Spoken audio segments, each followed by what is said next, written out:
नमस्कार विद्यार्थी मित्रांनो, कोविड-19च्या महामारीमुळे तुम्हा विद्यार्थ्यांचं नुकसान होऊ नये म्हणून महाविद्यालय आणि विद्यापीठ स्तरावर ऑनलाईन तुम्हाला कसं शिक्षण देता येईल याचा प्रयत्न आम्ही करत आहोत।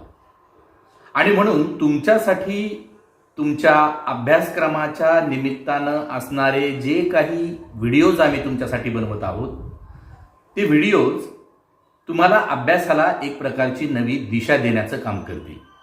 परंतु याचा अर्थ असा नव्हे की आम्ही बनवलेले सर्व व्हिडिओ हे परिपूर्ण आहेत। विद्यार्थी मित्रांनो, एक लक्षात घ्या, डॉक्टर बाबासाहेब आंबेडकर यांनी सांगितलेलंच आहे आणि ते तुम्हालाही माहिती आहे की वाचाल तर वाचाल। आम्ही जो व्हिडिओ बनवतोय, आम्ही जो अभ्यासक्रमाच्या संबंधीचा किंवा एखाद्या पाठाच्या संबंधीचा व्हिडिओ तुमच्यासाठी तयार करतोय तो अगदी तुमचं असणारा मोबाईल मधला डाटा याचा विचार करून करतोय, म्हणजेच तो व्हिडिओ अतिशय थोडक्यात अशा स्वरूपाचा आहे। परंतु जर तुम्हाला त्या पाठाविषयी, एखाद्या धड्याविषयी, एखाद्या संकल्पनेविषयी पूर्णतः त्याच्या मुळापर्यंत जायचं असेल तर तुम्हाला पुस्तक वाचण्यावाचून गत्यंतर नाही। आणि म्हणूनच वाचाल तर वाचाल असं तुम्हाला पुन्हा एकदा सांगून BA थर्ड इयर विद्यार्थी मित्रांनो, भारतीय साहित्याचा विचार आपण प्रथम सत्रात करताना साहित्याचं स्वरूप नेमकं काय आहे ते समजून घेऊ।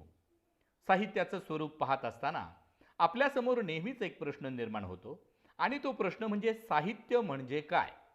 हे साहित्य कसं निर्माण होतं? या साहित्याची निर्मिती कशी झालेली असेल? असे एक ना अनेक प्रश्न आपल्याला नेहमी सतावताना दिसतात। मित्रांनो, सुरुवातीला जर फक्त साहित्य या शब्दाचा विचार जर आपण केला तर आपल्याला असं दिसून येतं की साहित्य म्हणजे साहित्य। उदाहरणार्थ, आपण अभ्यास करताना आपल्या डोळ्यासमोर बसण्याचा बेंच असेल, समोर शिक्षकांसाठी मुलांना समजून सांगण्यासाठीचा फळा असेल, वाचनासाठी आपल्या समोर पुस्तकं असतील किंवा लिहिण्यासाठी पेन असेल, वही असेल, आकृत्या काढण्यासाठी पेन्सिल असेल, हे सर्व जे जे आपल्या डोळ्यांना दिसतं आहे ते सुद्धा एक प्रकारचं साहित्यच बरं का? मग याला आपण चांगला शब्द म्हणून साहित्य असे म्हणतो। जसे हे शाळेचे साहित्य आहे तसेच खेळाचे सुद्धा साहित्य असू शकते, त्याला आपण क्रीडा साहित्य असे म्हणतो। मग शेतीचे सुद्धा साहित्य असते, बांधकामाचेही साहित्य असते, स्वयंपाकाचे साहित्य, असे अनेक प्रकारचे साहित्य असते। आपल्या डोळ्यासमोर अनेक प्रकारचे साहित्य येताना दिसतात।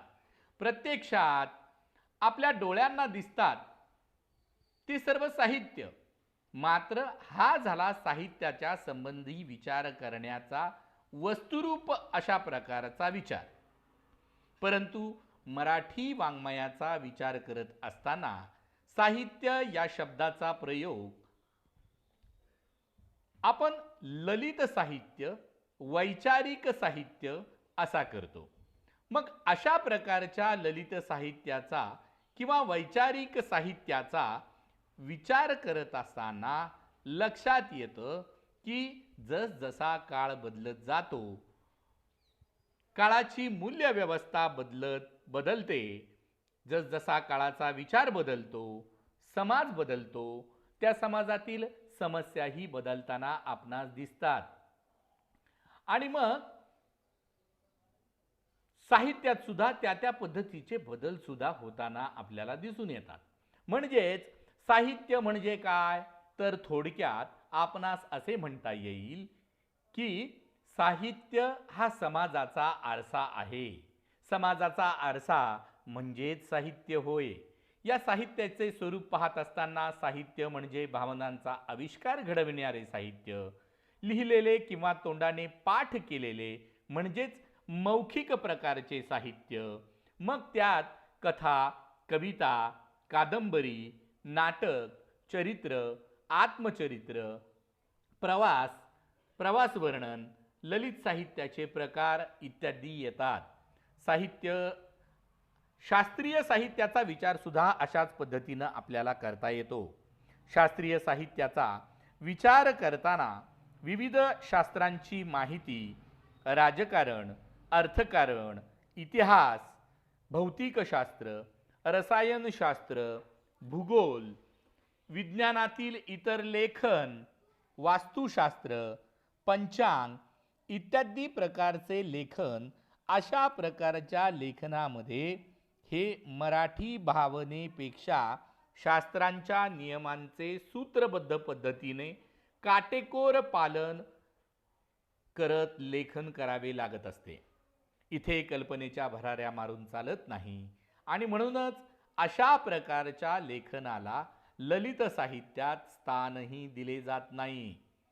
यामुळंच साहित्य समीक्षकांनी वेगवेगळ्या जाणीवेने साहित्याच्या 2 वर्गातील सीमारेषा आखली आहे. यातील पहिला प्रकार ललित साहित्याचा व दुसरा ललितेतर साहित्याचा वर्ग होय.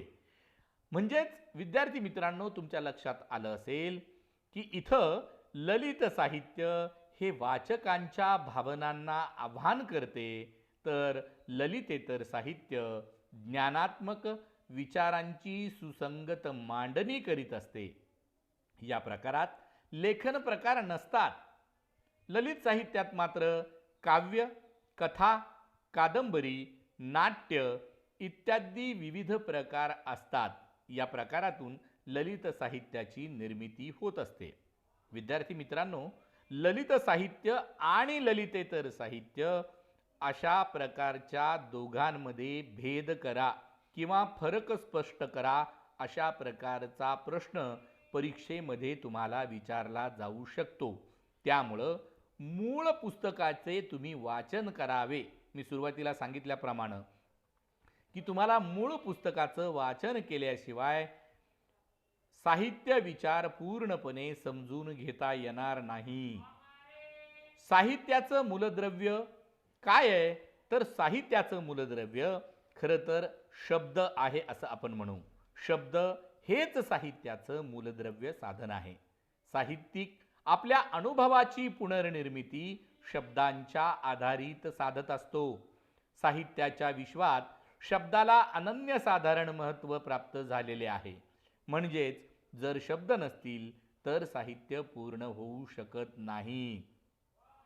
आणि म्हणून आता आपण या साहित्याच्या नेमक्या व्याख्या काय आहेत, या व्याख्या सुद्धा परीक्षेमध्ये तुम्हाला विचारल्या जाऊ शकतात.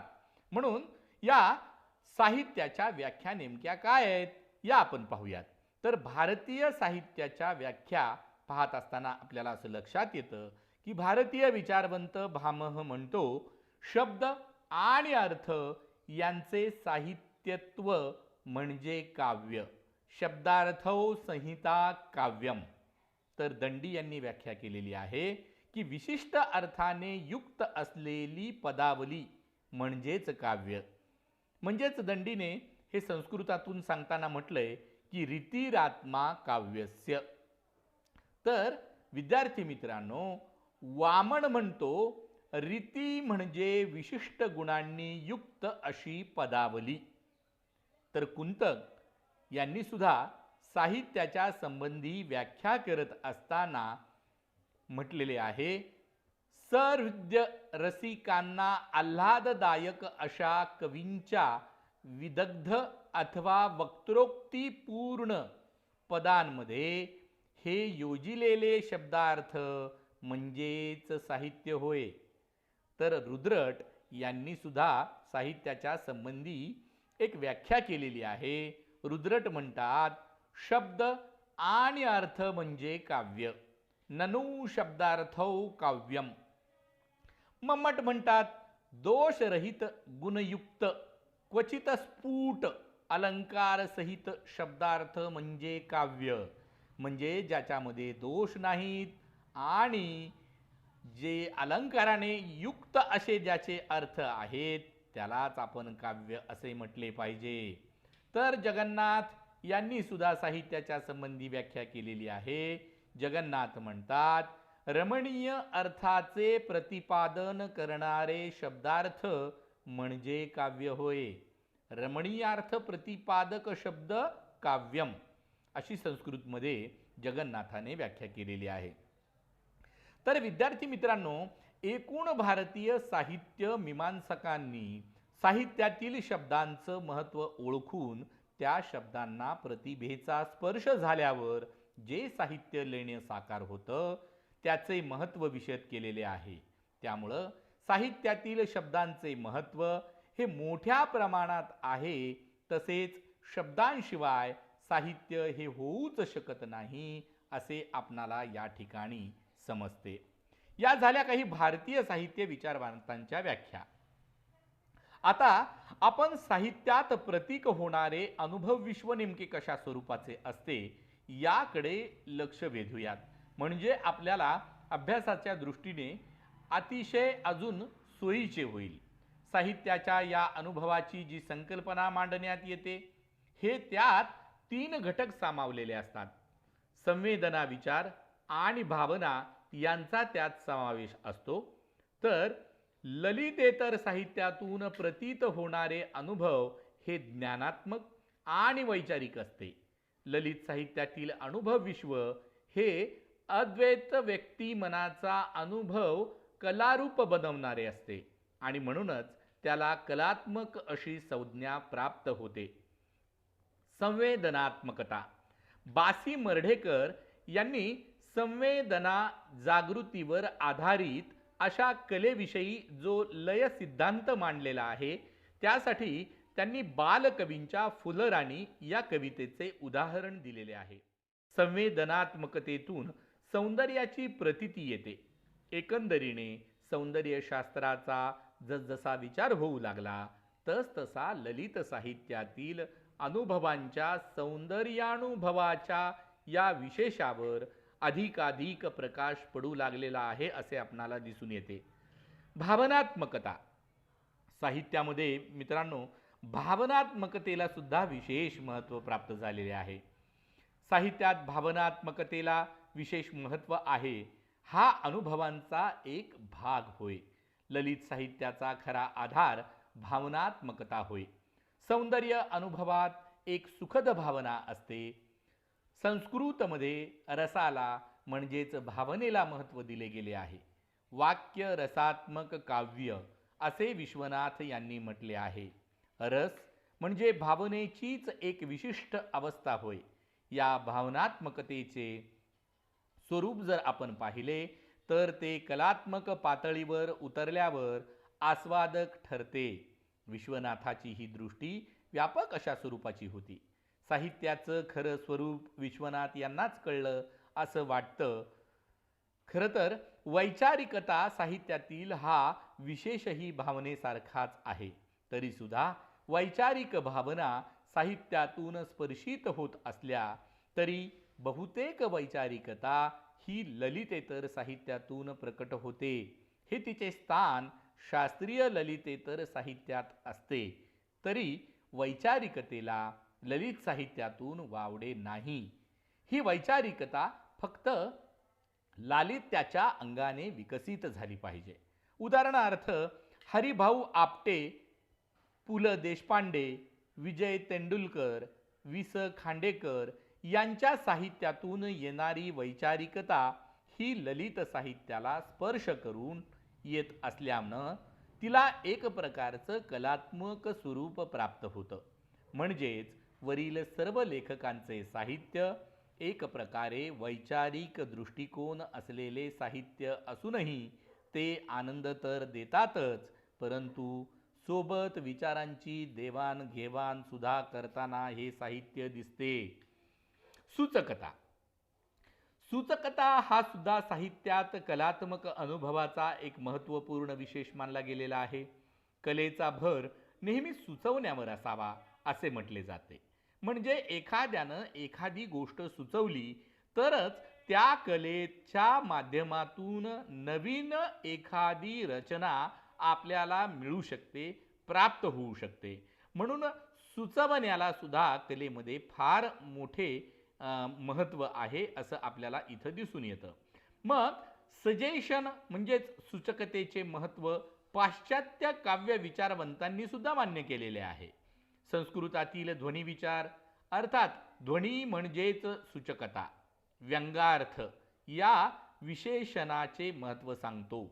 आनंदवर्धनाने वस्तुध्वनी, अलंकारध्वनी आणि रसध्वनी अशी सलग श्रेणी सांगितलेली आहे.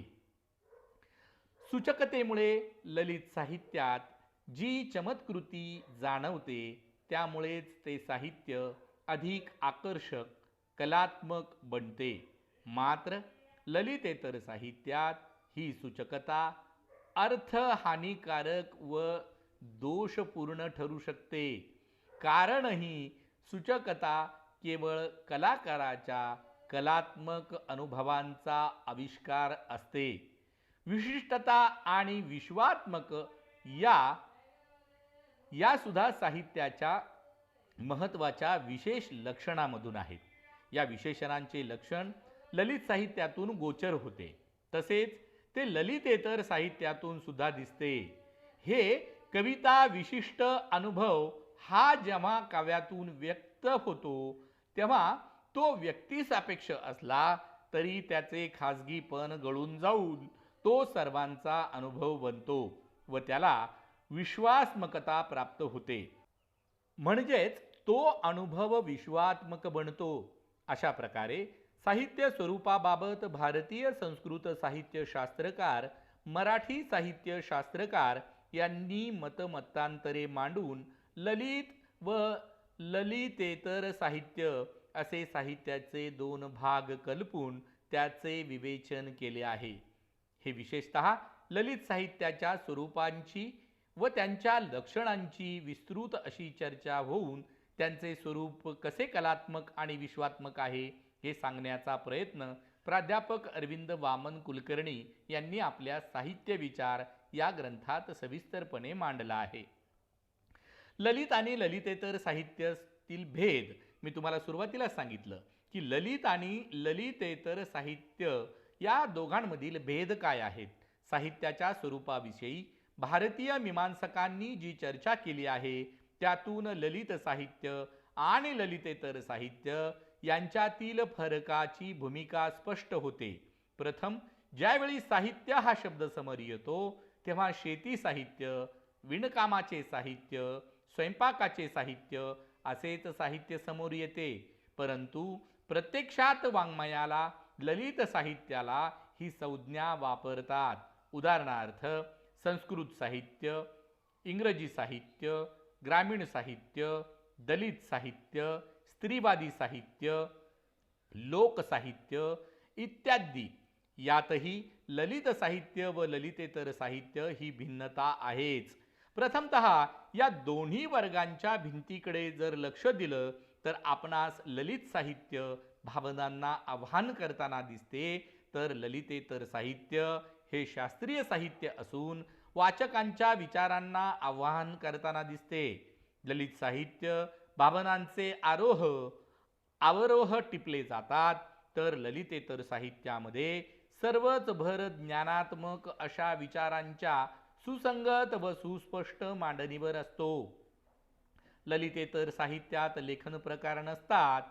त्यात स्फुट निबंधपर आणि दीर्घ ग्रंथ असे दोनच प्रकारचे लेखन संभवू शकते, तर ललित साहित्यात मात्र काव्य, कथा, कादंबरी, ललित गद्य, नाटक, चरित्र, आत्मचरित्र, प्रवास वर्णन, ललित निबंध असे अनेक साहित्याचे प्रकार येतात. अशा प्रकारे भारतीय साहित्य विचारामध्ये हे साहित्याचं स्वरूप पाहत असताना आपल्याला वरील बाबी आढळतात. तर विद्यार्थी मित्रांनो, आपण आता पाहिलं की भारतीय साहित्याचा विचार करताना नेमकं साहित्य कशाला म्हणायचं, ललित साहित्य म्हणजे काय आणि ललितेतर साहित्य म्हणजे काय, हे जरी विद्यार्थी मित्रांनो आपण पाहिलं असलं तरी सुद्धा मूळ संकल्पना समजून घेण्यासाठी आणि विस्तृतपणे या साहित्य विचाराबद्दल समजून घेण्यासाठी तुम्ही मूळ पुस्तकांचं वाचन करणं आवश्यक आहे. त्यामुळं तुम्ही नक्कीच ती सर्व पुस्तकं वाचाल आणि भारतीय साहित्यामधील ललित साहित्य, ललितेतर साहित्य किंवा साहित्याची निर्मिती कशा प्रकारे होते हे नक्कीच जाणून घ्याल. यात मला कुठलीच शंका नाही. अभ्यास करा. धन्यवाद.